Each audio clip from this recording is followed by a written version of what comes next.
Good morning बच्चों, I am Sanjay Bhatnagar this side and I welcome you to my channel Economics by Sanjay Bhatnagar.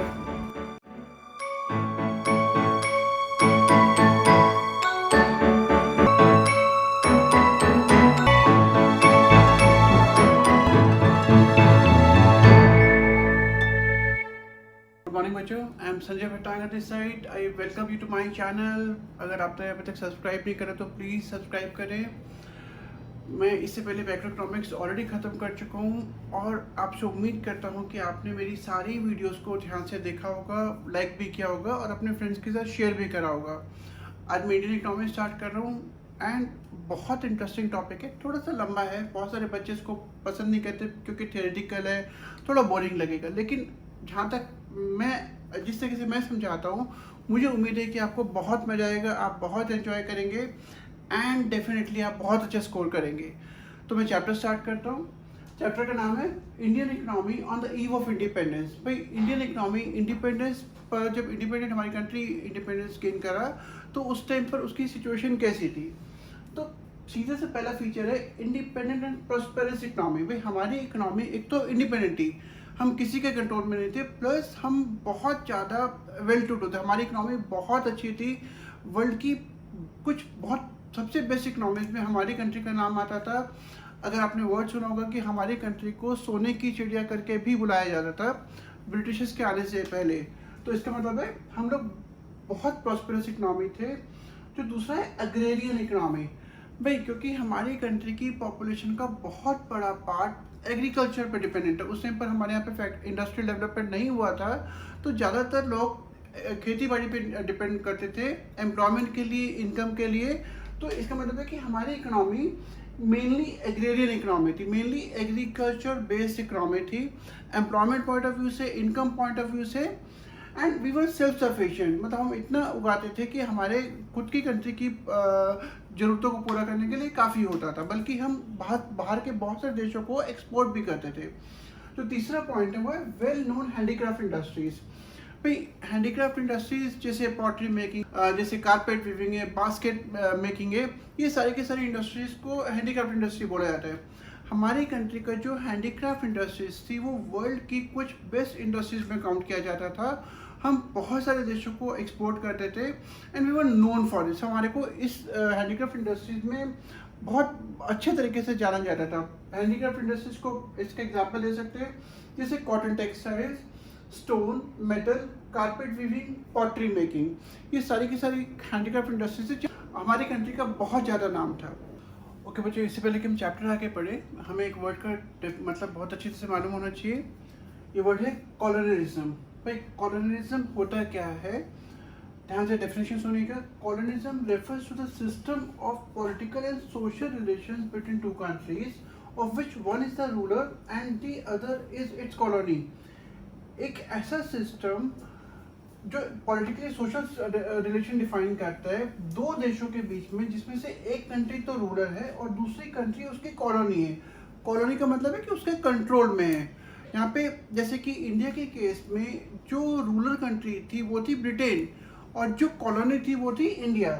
तो यहाँ पे क्या होता है कि the ruling country not only has political control over the colony. यही नहीं कि पूरा पॉलिटिकल कंट्रोल है, पूरे का पूरा पॉलिटिकल कंट्रोल रूलिंग कंट्री का डोमिनेटेड कंट्री पे होता है, but it also determines the economic policies of dominated country. बल्कि जो रूलिंग इकोनॉमी है या रूलिंग कंट्री है वो डोमिनेटेड कंट्री की सारी इकोनॉमिक पॉलिसीज को भी डिटरमाइन करती है, डिसाइड करती है. ओके बच्चों, एक बहुत इंपॉर्टेंट क्वेश्चन जो इस चैप्टर से आता है कि क्वेश्चन है what was the condition of Indian agriculture sector during the British period. British period के दौरान इंडिया की जो एग्रीकल्चर सेक्टर है उसकी क्या पोजीशन थी, क्या कंडीशन थी. भाई सीधी सी बात है कि Indian agriculture sector during the British period वो स्टेगनेंट. स्टेगनेंट वर्ड का मतलब होता है ठहरा हुआ, जहाँ पे कोई भी टाइप की तरक्की नहीं हो रही, कोई प्रोग्रेस नहीं हो रही, कोई टेक्नोलॉजी का डेवलपमेंट नहीं हो रहा, कोई भी ऐसा काम नहीं हो रहा जिससे कि हमारा प्रोडक्शन बढ़ सके. तो कौन कौन से मेन फैक्टर्स हैं जिसकी वजह से हम ये कहेंगे कि हमारा जो एग्रीकल्चर सेक्टर था बिल्कुल भी डेवलप नहीं हो पाया. पहला फैक्टर है लैंड सेटलमेंट सिस्टम. भाई ब्रिटिशर्स ने एक हमारी कंट्री में क्या करा, उन्होंने एक ऐसा लैंड सेटलमेंट सिस्टम, मतलब लैंड मैनेजमेंट सिस्टम, एक ऐसा सिस्टम इंट्रोड्यूस करा जो कि इंडियन एग्रीकल्चर सेक्टर के लिए बिल्कुल भी फ़ायदेमंद नहीं था। तो जैसे उन्होंने क्या करा, उन्होंने ज़मींदारी सिस्टम इंट्रोड्यूस कर दिया। भाई पूरी कंट्री को उन्होंने एरियाज में बांट दिया और हर एरिया को कुछ ज़मींदार लोगों को दे दिया। आपने वर्ड बहुत सुना होगा ज़मींदारी सिस्टम में बेसिकली क्या होता है कि जो लैंड ओनरशिप है वो ज़मींदार को दे दी जाती है और ज़मींदार को ये राइट्स दे दिए जाते हैं कि वो जो भी उसके अंडर में जितने भी फार्मर्स हैं या वो जो भी फार्मर्स को रेंट पर ज़मीन दे रहा है उनसे वो लगान इकट्ठा करेगा और जब लगान आ जाएगा तो एक पार्ट अपने पास रखकर बाकी सारे का सारा वो ब्रिटिश गवर्नमेंट को जमा करा देगा। लेकिन अब प्रॉब्लम कहाँ पर आती थी कि ज़मींदारी सिस्टम में जो ज़मींदार थे उनको फ्री राइट दे दिया, उनको फुल हैंड दे दिया कि आप जैसे मर्जी चाहो आपको रेंट कलेक्ट करना है। ब्रिटिश गवर्नमेंट का यहाँ पे कोई भी टाइप का इन्वॉल्वमेंट नहीं है। भाई सीधी सी बात है कि जब आप किसी भी इंसान को आप फ्री हैंड दे देंगे रेंट कलेक्ट करने के लिए तो ऑब्वियसली प्रॉब्लम हो जाएगी। तो अभी उन्होंने क्या करा, तो ज़मींदारों को सिर्फ जब उन्होंने ऐसा एक राइट दे दिया कि आप अपनी मर्जी से जब चाहे जितना मर्जी चाहो रेंट कलेक्ट कर सकते हो या लगान कलेक्ट कर सकते हो, तो ज़मींदार सिर्फ अपने लगान में इंटरेस्टेड है, उनको फार्मर्स की कंडीशन से कोई लेना देना था। भाई फसल अच्छी हुई है या नहीं हुई उनको कोई लेना देना था, वो सिर्फ अपने लगान को कलेक्ट करने के लिए इंटरेस्टेड थे। प्लस डेट ऑफ डिपॉजिटिंग लगान फॉर फिक्स। भाई अब ब्रिटिश गवर्नमेंट ने लगान जमींदार को ये बोल दिया कि आपको रेंट को लगान को इस दिन पर आपको सबमिट करना है, अगर आप सबमिट नहीं करते हो तो आपसे आपकी ज़मींदारी छीन ली जाएगी। ज़मींदार क्या करेंगे, वो ऑब्वियसली जितना ज़्यादा रेंट लगान हो सके तो कलेक्ट करेंगे और जल्दी से जल्दी गवर्नमेंट के पास जमा कराने की कोशिश करेंगे, नहीं तो उनकी ज़मींदारी को खतरा हो जाएगा। इसका थर्ड पॉइंट है ज़मींदार और the government did nothing to improve the situation of farmer. भाई क्योंकि ज़मींदार अपने लगान में इंटरेस्टेड थे और गवर्नमेंट भी अपने पैसे में कि जो भी उनको ज़मींदार कलेक्ट करके देंगे उस पैसे को कलेक्ट करने में इंटरेस्टेड थी। तो दोनों में से किसी ने कोई भी ऐसा स्टेप नहीं उठाया जिससे कि एग्रीकल्चर सेक्टर को हेल्प कर सके या एग्रीकल्चर सेक्टर का इम्प्रूवमेंट हो सके। और over a period of time क्या होता गया कि जो एग्रीकल्चर सेक्टर था, क्योंकि लगान बहुत अच्छी तरह से वसूला जाता था, कोई भी ऊपर जो मालिक लोग थे वो कोई भी इंटरेस्टेड नहीं थे एग्रीकल्चर को डेवलप करने के लिए, जिसकी वजह से एग्रीकल्चर सेक्टर लगातार डिक्लाइन करता चला। ओके बच्चों, जो इस क्वेश्चन में जो सेकंड पॉइंट हम बोल सकते हैं वो है कमर्शियलाइजेशन ऑफ एग्रीकल्चर। भाई एग्रीकल्चर को कमर्शियलाइज कर दिया। कमर्शियलाइजेशन का मतलब है कि फार्मर्स को ये बोला गया कि आप सिर्फ कैश क्रॉप को प्रोड्यूस करेंगे। एक मैंने आपको बताया तो पहले क्या होता है, क्रॉप्स को हम दो पार्ट में डिवाइड कर सकते हैं। फूड क्रॉप जैसे वीट, राइस, ये सब फूड क्रॉप्स हैं। कैश क्रॉप होता है जैसे जूट, कॉटन, ये सारी की सारी कैश क्रॉप्स हैं। तो ब्रिटिश गवर्नमेंट ने क्या करा, उन्होंने फार्मर्स को लालच दिया कि आप सिर्फ कैश क्रॉप को प्रोड्यूस करिए। कैश क्रॉप के लिए वो ज़्यादा प्राइस पे कर रहे थे, तो फार्मर्स के पास कोई ऑप्शन नहीं था but to produce cash crop. तो उन्होंने क्या करा, कैश क्रॉप प्रोड्यूस करना स्टार्ट कर दिया जिससे कि वो मार्केट में बेच सके। तो फूड क्रॉप का कंजप्शन ऑटोमेटिकली कम हो गया और इस तरीके से क्योंकि गवर्नमेंट लगातार कैश क्रॉप को प्रोड्यूस करने के लिए फार्मर्स को एनकरेज कर रही थी, तो फूड क्रॉप का प्रोडक्शन डिक्लाइन करना स्टार्ट कर दिया, which ultimately created problem for the economy. Okay बच्चों, इसका जो थर्ड पॉइंट है वो है लो लेवल ऑफ प्रोडक्टिविटी। भाई ब्रिटिश पीरियड में हमारा जो एग्रीकल्चर सेक्टर था वो लगातार डिक्लाइन कर रहा था। उसमें जो हमारा जो थर्ड इम्पॉर्टेंट पॉइंट है, तो हम ऑलरेडी डिस्कस कर चुके हैं, जो थर्ड इम्पॉर्टेंट पॉइंट है कि हमारा जो प्रोडक्टिविटी लेवल था फार्मर्स का या लैंड का वो बहुत लो था। क्यों? क्योंकि हमारे यहाँ पे लैक ऑफ इरिगेशन फैसिलिटीज थी। हमारे यहाँ पे कोई भी ऐसे बांध या ऐसा कोई भी सिस्टम नहीं था जिससे कि फार्मर्स को प्रॉपर पानी मिल सके, प्रॉपर इरिगेशन फैसिलिटीज मिल सके। वो ज़्यादातर वेदर या रेन पर डिपेंड करते थे, जिसकी वजह से उनको बहुत प्रॉब्लम होती थी, उनको प्रॉपर इरिगेशन फैसिलिटीज नहीं मिल पाती थी। दूसरा पॉइंट है no initiative taken by the government और द जमींदार्स। भाई क्योंकि ब्रिटिश गवर्नमेंट या जमींदार्स वो टोटली अपने मोटिव्स को फुलफिल करने में लगे रहते थे। उन्होंने कभी भी ऐसा कोई स्टेप नहीं उठाया जिससे कि किसानों की हेल्प कर सके। कोई भी ऐसा काम नहीं करा जिससे कि किसानों को फ़ायदा हो या उनका प्रोडक्शन बढ़ाने में उनको मदद मिले। थर्ड है आउटडेटेड टेक्नोलॉजी। भाई हम उस समय तक, बहुत लंबे टाइम तक हम आउटडेटेड टेक्नोलॉजी को यूज़ किया करते थे। कोई मशीन या ऐसा कोई सिस्टम नहीं था जहाँ पे कि हम टेक्नोलॉजिकल एडवांसमेंट या नई मशीनों को यूज़ कर सकें। सारे का सारा जो बहुत पुराने टाइप का सिस्टम हुआ करता था, हम वो यूज़ करते थे। तो ऑब्वियसली हमारी जो प्रोडक्टिविटी थी, हमारा जो आउटपुट प्रोड्यूस करने की कैपेसिटी थी, वो काफ़ी कम थी। Fourth point, share cropping system. ये एक ऐसा सिस्टम होता है जहाँ पे कि ज़मींदार फार्मर को एक पीस ऑफ लैंड दे देता है और उनको बोलता है कि भाई लैंड के उस पीस का एक पार्ट पर आप जो भी प्रोडक्शन करोगे, उस पूरे क्रॉप प्रोडक्शन का एक पार्ट आपको एज रेंट हमको देना पड़ेगा। तो उस टाइम पे ये सिस्टम बहुत ज़्यादा प्रिवलेंट था और ऐसा बहुत होता था कि फार्मर कुछ नहीं उगा पाया बिकॉज ऑफ एनी रीज़न, फसल ख़राब हो गई। बट ज़मींदार उस इतना सब कुछ होने के बाद भी कभी ऐसा नहीं होता था कि वो उसको माफ़ कर दें, छोड़ दें। वो अपने शेयर को ज़रूर वसूलते थे, जिसकी वजह से किसान बहुत ज़्यादा प्रॉब्लम में आ जाते थे और वो उस सिचुएशन से बाहर नहीं निकल पाते थे। बच्चों, जो इस क्वेश्चन का जो फोर्थ पॉइंट है वो है स्कार्सिटी ऑफ इन्वेस्टमेंट। स्कार्सिटी का मतलब होता है बहुत ज़्यादा कमी होना।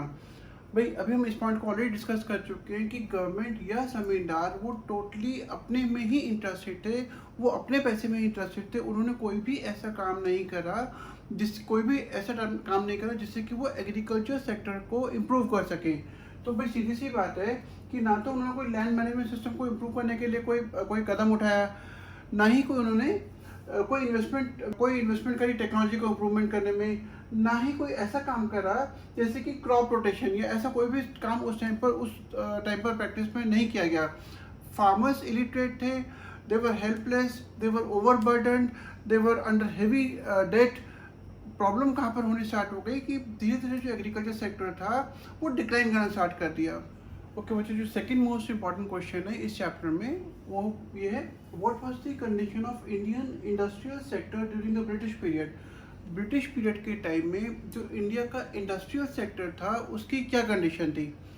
मेरे ख्याल में आप समझ चुके होंगे कि हमारे इंडस्ट्रियल सेक्टर की क्या कंडीशन होगी, लेकिन ऑब्वियसली हम उसको एक प्रॉपर आंसर फॉर्म में जब हमें लिखना होगा तो हम कैसे लिखेंगे। सबसे पहला point, deindustrialisation, decline of handicraft industry.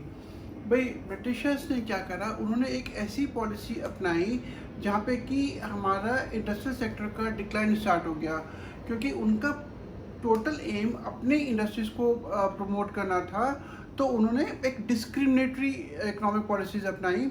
तो जैसे सबसे पहले उन्होंने क्या करा, वो क्या कहते थे, उन्होंने हमारी कंट्री को कैसे यूज़ करा कि वो हमारे यहाँ से जितना भी रॉ मटेरियल आता था, आयरन और या अलग टाइप के ओर्स या मेटल्स वगैरह जो भी, वो अपनी कंट्री में एक्सपोर्ट किया करते थे विदाउट एनी ड्यूटी। मतलब इंडिया का यहाँ पे रेवेन्यू ख़त्म हो गया और वहाँ पे जब गुड्स बन जाते थे तो उन गुड्स को इंडिया में ड्यूटी फ्री कर दिया।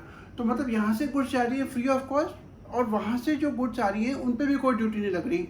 अब भाई उन गुड्स जो कि इंडिया में आ रही हैं कि वो बहुत सस्ती हो जाएंगी क्योंकि उन पर कोई ड्यूटी नहीं लग रही। तो इंडियन हैंडीक्राफ्ट इंडस्ट्रीज थी, उनको बड़ा कंपटीशन फेस करना पड़ा और धीरे धीरे करके जो इंडियन हैंडीक्राफ्ट इंडस्ट्रीज थी उनका डिक्लाइन होना स्टार्ट हो गया। एक पॉइंट और भाई, क्योंकि ब्रिटेन में जो इंडस्ट्रियल सेक्टर था वो ऑलरेडी डेवलप हो चुका था, इंडिया में अभी तक वो फेज स्टार्ट नहीं हुआ था। तो उनकी जो गुड्स थी वो मशीनों से बनती थी। भाई सीधी सी बात है कि जब मशीनों से गुड बनेगी तो उसका फिनिशिंग अच्छा होगा, उसका कॉस्ट ऑफ प्रोडक्शन कम होगा, वो ज़्यादा अच्छी क्वालिटी की होंगी। और हमारे यहाँ पे जो गुड्स बनती थी वो बनती थी हाथों से या लो टेक्नोलॉजी से। तो सीधी सी बात है कि हमारी इंडस्ट्रीज उस कंपटीशन को फेस नहीं कर पाई और धीरे धीरे करके डिक्लाइन होना स्टार्ट हो गया। दूसरी बात, जो दूसरा पॉइंट था वो था to sell finish goods of British industries in Indian market. वहाँ पे जो भी गुड्स बन रही हैं वो यहाँ पर बिना किसी ड्यूटी के बेची जाती थी। ऑब्वियसली हमारा कॉम्पिटिशन टफ हो गया, ये पॉइंट मैंने आपको अभी डिस्कस करा। थर्ड है डिस्क्रिमिनेटरी टैरिफ पॉलिसी। भाई वहाँ से अगर कोई गुड आ रही है बन के, वहाँ पे कोई ड्यूटी नहीं लगा रही, लेकिन हम जब उनकी कंट्री में गुड भेज रहे हैं या बेच रहे हैं तो उस पर बहुत ज़्यादा टैक्सेस लगा दिए जाते थे। तो हमारी गुड फॉरेन मार्केट में महंगी हो जाती थी। भाई जब हमारी गुड महंगी हो जाएगी तो क्या होगा, हमारी गुड की डिमांड कम होनी स्टार्ट हो जाएगी। डिमांड कम होगी तो हमारा एक्सपोर्ट डिक्लाइन करेगा, हमारा रेवेन्यू कम हो जाएगा और धीरे धीरे करके हमारी जो इंडस्ट्रीज थी वो बंद होनी स्टार्ट हो गई। वही सेकेंड पॉइंट है, अब क्या होगा कि हमारा जो हैंडीक्राफ्ट इंडस्ट्री डिक्लाइन करनी स्टार्ट कर गई। भाई हैंडीक्राफ्ट इंडस्ट्री जब डिक्लाइन करेगी तो क्या होगा, हमारा जो अनएम्प्लॉयमेंट लेवल है, जो बेरोजगारी है, वो बढ़नी स्टार्ट हो जाएगी। क्योंकि हमारी कंट्री का एक वैसी प्रॉब्लम कहते हैं कि कंट्री की पॉपुलेशन का बहुत सारा पार्ट, बहुत सारे लोग हैंडीक्राफ्ट इंडस्ट्री में एम्प्लॉयड थे। जब वो डिक्लाइन करेगा, अनएम्प्लॉयमेंट बढ़ना स्टार्ट हो जाएगा। And import of finish good, भाई अभी तक जो ब्रिटिश गवर्नमेंट ने जो भी पॉलिसीज़ अपनाई, वो सारी की सारी ऐसी पॉलिसीज़ थी जो ब्रिटिश इंडस्ट्रीज़ को फेवर करती थी और इंडियन इंडस्ट्रीज़ के अगेंस्ट में थी। तो अब क्या होने लगा, क्योंकि उनकी गुड्स पे कोई भी टाइप का टैक्स नहीं लग रहा, तो इम्पोर्टेड फिनिश गुड्स हमारे यहाँ पे बहुत ज़्यादा चीप मिलने लगी। हमारी जो इंडस्ट्रीज थी उस कॉम्पिटिशन को फेस नहीं कर पाई, और जो ऑलरेडी सिचुएशन खराब थी वो और ज़्यादा बद से बदतर होती चली गई। अगला point, lack of capital good industry. अगर आपको याद हो, कैपिटल गुड्स होती हैं वो गुड्स जो कि जैसे मशीनरी, टूल्स एक्सेट्रा, जो हमारी प्रोडक्शन कैपेसिटी को बढ़ाने में हमारी हेल्प करती है। लेकिन ब्रिटिश गवर्नमेंट ने जान करके कोई ऐसा काम नहीं करा जिससे कि कैपिटल गुड इंडस्ट्री को बढ़ाया जा सके। मतलब टेक्नोलॉजी पे कोई इन्वेस्टमेंट नहीं करा, ऐसा कैपिटल गुड्स पे कोई इन्वेस्टमेंट नहीं करा। तो हमारा जो इंडस्ट्रियल सेक्टर था वो ब्रिटिश कंपटीशन को बिल्कुल फेस नहीं कर पाया, और धीरे धीरे करके इंडस्ट्रियल सेक्टर भी डिक्लाइन करने लगा। ओके भाई, जिसका fourth point, low contribution to GDP. भाई इंडस्ट्रियल सेक्टर का हाल इतना ख़राब था कि जो टोटल ग्रॉस डोमेस्टिक प्रोडक्ट है हमारी कंट्री का, उसमें इंडस्ट्रियल सेक्टर का कंट्रीब्यूशन बहुत कम था। मतलब जैसे एक देश का कंट्रीब्यूशन इंडस्ट्रियल सेक्टर का होना चाहिए था, उसके मुकाबले में it was in a very at a very low level. जो अगला पॉइंट है वो है limited role of public sector. भाई पब्लिक सेक्टर बेसिकली होता है जो गवर्नमेंट कंट्रोल सेक्टर होता है, लेकिन ब्रिटिश पीरियड में जो गवर्नमेंट कंट्रोल सेक्टर था वो बेसिकली रेलवेज या पावर जनरेशन या पोर्ट्स वगैरह में था। गवर्नमेंट ने ऐसा कोई भी रोल या कोई भी ऐसा रोल प्ले नहीं करा जहाँ पे कि वो कोई ऐसा काम करे जो कि इंडस्ट्रियल सेक्टर के प्रमोशन में हेल्प हो सके। वो सिर्फ उन जगहों पे पैसा इन्वेस्ट करते थे जहाँ पे कि ब्रिटिश गवर्नमेंट को फ़ायदा हो, जैसे रेलवेज जो कि कनेक्टिविटी इंप्रूव करने के काम में आता है, इंडिया के अलग अलग पार्ट से रॉ मटेरियल को प्रोक्योर करके पोर्ट्स तक पहुँचाना, और पोर्ट से फिर उस सामान को ब्रिटेन भेजना कि वो वहाँ पे as a raw material use किया जा सके वहाँ के इंडस्ट्रीज़ में। तो उन्होंने वो सारे काम करे जो उनके इंटरेस्ट को सूट करते थे। इंडिया के इंडस्ट्रियल सेक्टर को डेवलप करने के लिए उन्होंने कोई भी स्टेप नहीं उठाया। अल्टीमेटली इंडस्ट्रियल सेक्टर, जैसे कि एग्रीकल्चर सेक्टर डिक्लाइन करा, वैसे इंडस्ट्रियल सेक्टर भी लगातार डिक्लाइन करता चला गया।